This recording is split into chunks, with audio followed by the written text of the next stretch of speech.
గెలుపు మీద తప్పకుండా న్యాయ పోరాటం చేస్తాం. ఎందుకంటే ఈ ఎలక్షన్లో గెలుపు అనుకుంటే కదా ఇందాక చెప్పిన సామెత మేడి పండు చూడు మేడి పొట్ట విప్పి చూడు పురుగులు అంటారు.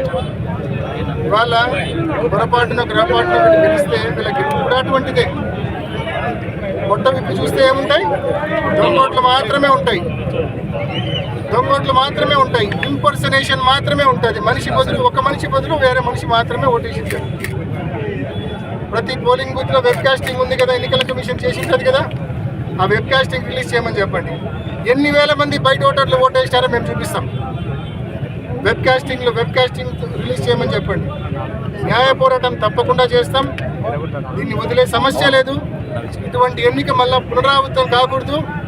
తప్పకుండా మళ్ళీ పులివెందుల మండలంలో ఈ ఎన్నికలు రద్దు చేసి రీపోల్ బైపోల్ పెట్టి సెంట్రల్ ఫోర్సెస్ ఆధ్వర్యంలో ఎన్నిక జరిపే విధంగా చర్యలు తీసుకునే విధంగా తప్పకుండా మేము న్యాయ పోరాటం చేస్తామనే విషయాన్ని కూడా మనవి చేస్తూ ఉన్నా.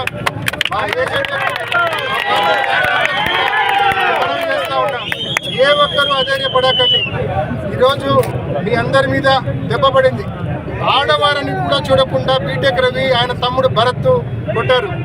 గుత్తా చైతన్యారెడ్డి ఎమ్మెల్యే కమలాపురం, ఆదినారాయణ రెడ్డి ఎమ్మెల్యే జమ్మలమడుగు, ఇటువంటి వాళ్ళందరూ కూడా పులివెందుల మండలంలోనే తిష్ట వేసి, భూపేష్ రెడ్డి అలాంటి వాళ్ళు కూడా పులివెందుల మండలంలో తిష్ట వేసి దగ్గరుండి దొంగ ఓట్లు చేయించారు, దగ్గరుండి దౌర్జన్యాలు చేయించారు. ఇవన్నీ కూడా తప్పకుండా గుర్తుపెట్టుకుంటాం. భవిష్యత్తులో మీ నియోజకవర్గ ప్రజలతోనే, కమలాపురం ప్రజలతోనే, జమ్మలమడుగు ప్రజలతోనే మీకు తప్పకుండా భవిష్యత్తులో తగిన గుణపాఠం మీకు చెప్తామనే విషయాన్ని కూడా గట్టిగా మీ అందరికీ పులివెందుల మీద చంద్రబాబు నాయుడు గారికి ఎంత పగ ఉందో ఇవాళ స్పష్టంగా ప్రతి ఒక్కరికి అర్థమైంది.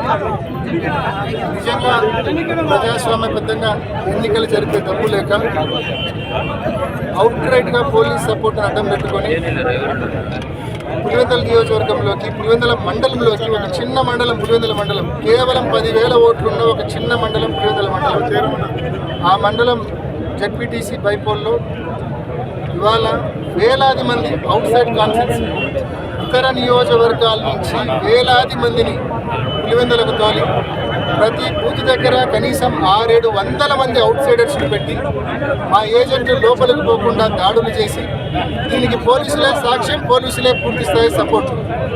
మా వాళ్ళ మీద దాడులు చేసి ప్రత్యక్షంగా బీటెక్ రవి కొత్తపల్లెలో మా ఏజెంట్లను కొట్టి మా ఏజెంట్ ఫారం ఇచ్చించడం జరిగింది. వాళ్ళ తమ్ముడు భరత్ ఎర్రిపల్లెలో మా సర్పంచ్ భార్య ఆమెను కొట్టడం జరిగింది, శ్రీనాథ్ రెడ్డి భార్యను కొట్టడం జరిగింది. ఎర్రిపల్లెలో వాళ్ళ ఏజెంట్లుగా కూర్చోపోతా ఉంది. ఈ మాదిరి అవుట్ రైట్గా ఏజెంట్లను కూర్చోనికుండా ఒక్కొక్క బూత్ దగ్గర 600-700 మందిని వెచ్చించి తెలుగుదేశం పార్టీ బయట నియోజకవర్గాల నుంచి ప్రజాస్వామ్యాన్ని కూలీ చేసినాం. This is a black day. And ఇటువంటి చండాలమైన చెత్త ఎలక్షన్ దేశంలో ఎక్కడ జరిగి ఉండే ఆస్కారం కూడా ఉండేది. ఇంత చెత్త ఎలక్షన్ పేరుకేమో ఫ్రీ అండ్ ఫెయిర్ పోలింగ్ అంటారు, మీరు దీంట్లో చూపిస్తూ ఉంటారు ఫ్రీ అండ్ ఫెయిర్ పోలింగ్ జరుగుతూ ఉందని ఎస్పీ గారు చెప్తా ఉన్నారు. ఫోటోలో చూసారా? క్యూ ఉంది చూసారా? ఈ క్యూలో ఉన్న ఓటర్లు పులివెందుల ఓటర్లు కాదు, మండలం ఓటర్లు కాదు. చూస్తున్నారా? Nallapareddipalli polling booth, Nallapareddipalli polling booth ఓటర్లు ఉన్నారు. ఎస్పీ గారికి చూపిస్తూ ఉంటారు, తెలుగుదేశం పార్టీ నాయకులు ఇండియా చూపిస్తూ ఉంటారు. ఎంత ప్రశాంతంగా ఎన్నికలు జరుగుతూ ఉన్నాయి చూడండి. ఏమాత్రం గొడవలు జరగట్లేదు చూడండి. ప్రజలు ఎంత పెద్ద ఎత్తున వచ్చినారు చూడండి. కానీ ఎస్పీ గారు కానీ తెలుగుదేశం పార్టీ నాయకులు వీళ్ళంతా ఒకే క్లబ్ కదా, వీళ్ళంతా చెప్తూ ఉంటారు బయటకు. కానీ వీళ్ళ మొహాలన్నీ వీడియోలో కనిపిస్తూ ఉన్నాయి కదా. వీళ్ళ పరిస్థితి ఏంటంటే వీళ్ళ పేర్లు కూడా చదువుతూ ఉన్నా, ఎవరో కాదు వీళ్ళ పేర్లు కూడా చదువుతూ ఉన్నా. ఒకరు మీరు క్యూలో చూసిన వ్యక్తుల్లో ఒక 10 మంది పేర్లు ఉదాహరణకు చదవబోతా ఉన్నా. Mallikarjuna market yard vice chairman Jammalamadugu, Pullareddy TDP sarpanch Jammalamadugu constituency Karnalavaripalle, Pathakunta Sivareddy Gudem Cheruvu, Ramachandraiah చిన్నదండూరు, Rajanna కలవటాల, పుల్లాయి కంబాలదిండ, Rajagopal భీమగుండం, మర్రి ప్రకాశం నవాబుపేట, సన్నపరెడ్డి రామస్వామిరెడ్డి నవాబుపేట, ద్వారకచర్ల జనార్దన్ రెడ్డి నవాబుపేట.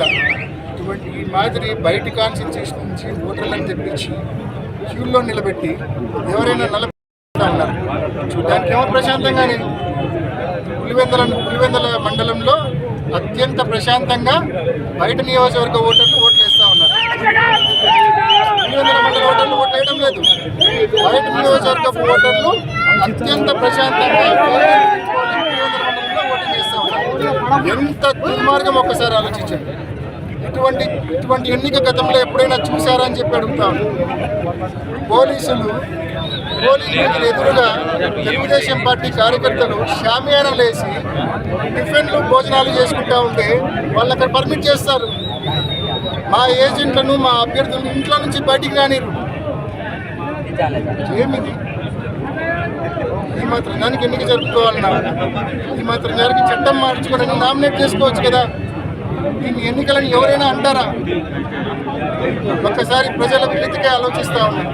ఒక చిన్న మండలమైన పులివెందుల మండలం మీద ఇంత పెద్ద ఎత్తున బయట నియోజకవర్గాల నుంచి తెలుగుదేశం పార్టీ కార్యకర్తలు పడి ఏజెంట్లను రానియకుండా వాళ్ళే ఓటర్ స్లిప్పులు లాక్కొని ఓటర్స్ దగ్గర పోయి దొంగోట్లు క్యాష్ చేస్తూ ఉన్నారంటే ఇటువంటి చండాలమైన ఇటువంటి చెత్త ఎన్నిక గతంలో ఎప్పుడు చూసి ఉండరు, భవిష్యత్తులో కూడా ఎప్పుడు చూడరనే విషయాన్ని మనం చేస్తా ఉన్నాం.